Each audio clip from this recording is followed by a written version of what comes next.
کہ مشکل ہو، پریشانی ہو، تکلیف ہو، دنیا والوں سے نہ مانگیں۔ ایک یہ بھی بڑا پرابلم ہو گیا ہے کہ آج تھوڑا سا پرابلم ہو تو دوسروں سے مدد مانگنے نکل پڑتے ہیں۔ نہیں، خودداری یہ ہے کہ میری پرابلم میں جانوں، میرا رب جانے۔ کسی کا احسان کیوں اٹھائیں، کسی کو حالات کیوں بتائیں، تم ہی سے مانگیں گے تم ہی دو گے، تمہارے در سے ہی لو لگی ہے۔ ہم نے دیکھا ہے جو ایک بار ہاتھ پھیلاتا ہے نا، پھر اس کا ہاتھ پھیلا ہی رہتا ہے۔ اللہ سے ہمیشہ دعا کرنا، اے اللہ ہمیں صرف دینے والا ہاتھ عطا فرما، کبھی مانگنے والا ہاتھ نہ عطا فرما۔ مشکل آتی ہے انسان پر، کوشش کرے کہ کسی کی مدد نہ لینی پڑے۔ اللہ اور اس کے رسول اپنے معاملات کم کر دیں، اپنے خرچے کم کریں، اپنے معاملات کو جتنا ہو سکے منیمائز کر دیں، تو کسی سے مدد نہ مانگیں۔ اور یہی اسلام کو مطلوب ہے کہ بندہ خودداری کے ساتھ چلے۔ اور پھر سبحان اللہ، درود پاک کیسا وظیفہ ہے کہ پھر غیب سے مدد ہوتی ہے جب بندہ اللہ اور اس کے رسول کی طرف توجہ کرتا ہے نا۔ شاعر کہتے ہیں نا، ہر درد کی دوا ہے، ہر درد کی دوا ہے صلی علی محمد، تعویذ ہر بلا ہے صلی علی محمد صلی اللہ علیہ وسلم۔ تو ہمیں درود پاک کثرت سے پڑھنا ہے۔ اور ادھر امیر آدمی کے ساتھ کیا ہوا کہ آل رسول کی خدمت، سید زادگان کی خدمت کی تو اللہ نے اسے ایمان کی دولت عطا فرما دی۔ تو یہ بھی اپنی زندگی کا حصہ بنائیں۔ میں مشورہ دوں گا، میرے پیر و مرشد امیر اہل سنت، فاؤنڈر آف دعوت اسلامی، مولانا محمد الیاس عطار قادری صاحب بڑی پیاری توجہ دلاتے ہیں۔ آپ فرماتے ہیں جس نبی کے در کا صدقہ ہم کھاتے ہیں نا، ان کی آل کی خدمت کیا کرو، وہاں سے اور عطا کیا جائے گا۔ تو ہمیں کیا کرنا چاہیے، اپنی انکم کا پاسبل ہو نا تو 1%، 2% جتنی اللہ نے آپ کو توفیق دی ہے، وہ فقط سید صاحبان کے لیے الگ رکھ لیں۔ اپنے آفس میں ایک اکاؤنٹ کھولیں کہ جناب میری جتنی انکم ہوگی میں اتنا % جو ہے وہ آل رسول کی خدمت کروں گا۔ آپ یہ کر کے دیکھیں، آپ حیران ہو جائیں گے آپ کی روزی میں کتنی برکت آنا شروع ہو جاتی ہے۔ میں آپ کو اس کو لاجیکلی سمجھاتا ہوں۔ کوئی آپ کا دوست ہو، آپ کے گھر پہ آئے، آپ کے بچوں کو تحفہ دے اور بار بار آپ کے بچوں کو گفٹ بھجواتا رہے، آپ کے بچوں کے لیے خیر خواہی کا اظہار کرے، آپ کے بچوں کا خیال رکھے، آپ کو کیسا لگتا ہے کہ یار یہ میرے بچوں سے کتنا پیار کرتا ہے؟ بچے تو پیار کرتے ہی کریں گے آپ کے اس دوست سے، آپ کو بھی پیار ہو جائے گا۔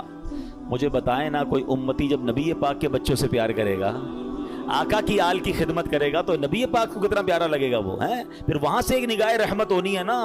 سارے بگڑے کام سنور جانے ہیں۔ بریلی کے تاجدار اعلیٰ حضرت یہی تو سمجھاتے ہیں کہ تیری نسل پاک میں ہے بچہ بچہ نور کا، تیری نسل پاک میں ہے بچہ بچہ نور کا، تو ہے عین نور، تیرا سب گھرانہ نور۔ سرکار کی آل کی خدمت یہ بہت بڑی سعادت ہے۔ کوئی ایک فیملی ڈھونڈ لیں، کوئی ایک خاندان ڈھونڈ لیں اور بس اس کو باندھ لیں کہ بھئی اب میں نے اس کی خدمت کرنی ہے۔ یہ سمجھ لیں آپ اس کی خدمت نہیں کر رہے ہیں، یہ آپ اس کو پیش کر رہے ہیں اور اس کی برکتیں آپ کو ملنا شروع ہو جائیں گی۔ دیکھیں سید صاحبان کا ایک مسئلہ بھی سمجھ لیں۔ آج کے دور میں پرابلم یہ، لوگ پہلے تو زکوٰۃ پوری نہیں نکالتے، زکوٰۃ کے علاوہ پیسے ویسے نہیں دیتے۔ اب سیدوں کو زکوٰۃ ویسے نہیں لگتی، وہ تو مال کا میل ہے نا، میل دو گے کیا مال کا سرکار کی آل کو؟ تو اب وہاں دینا تو صاف پیسہ چاہیے تھا، لوگ صاف پیسہ خرچ ہی نہیں کرتے۔ تو سید صاحبان کہاں جائیں گے؟ جو غریب سید صاحبان ہیں وہ کدھر جائیں گے؟ ہمیں یہ خیال رکھنا ہوگا کہ جیسے میرے بچے ہیں نا، یہ میرے آقا علیہ الصلوۃ والسلام کی اولاد ہے، یہ ان کی نسل میں سے ہیں، تو جس طرح اپنے بچوں کا خیال رکھتے ہو، ایسے کوئی ایک فیملی، کوئی ایک بچے جو ہیں، کچھ بچے سید فیملی کے اپنے ذمے لے لیں اور پھر آپ دیکھیں انشاءاللہ۔ اور آپ غور کریں گے نا، آپ کو آس پاس ہی مل جائیں گے، ایسا نہیں ملیں گے۔ آپ تھوڑا سا غور کریں گے، ہو سکتا ہے آپ کے ملازمین میں سے ہی کوئی ہوں گے، آپ کے آس پاس پڑوسیوں میں سے کوئی سید فیملی نکل آئے گی۔ تو یہ خدمت کریں اور پھر دیکھیں کہ اس کی برکتیں کیسے نصیب ہوتی ہیں۔ اللہ پاک ہم سب کو آل رسول کا خدمتگار بنا دے۔ وہ پڑھتے ہو نا شجرے میں شعر، دو جہاں میں خادم آل رسول کر دو، جہاں میں خادم آل رسول اللہ کر، حضرت آل رسول مقتدا کے۔ ہاں، جس کو ادھر بھی نوکری آل رسول کی مل گئی نا، پنجتن کی غلامی ادھر مل گئی اور ادھر بھی نوکری مل گئی، اس سے اچھی کون سی نوکری ہے؟ نیازی صاحب لکھتے ہیں نا، مجھ پہ کتنا نیازی کرم ہو گیا، دنیا کہنے لگی پنجتن کا گدا، اس گھرانے کا جب سے میں نوکر ہوا، سب سے اچھی میری نوکری ہو گئی۔ آقا کی آل کا غلام بن جاؤں، ان کا نوکر بن جاؤں، اور کیا چاہیے؟ پھر دیکھو کیسا نوازتے ہیں انشاءاللہ۔ تو نیت کریں انشاءاللہ آل رسول کی خدمت کریں گے۔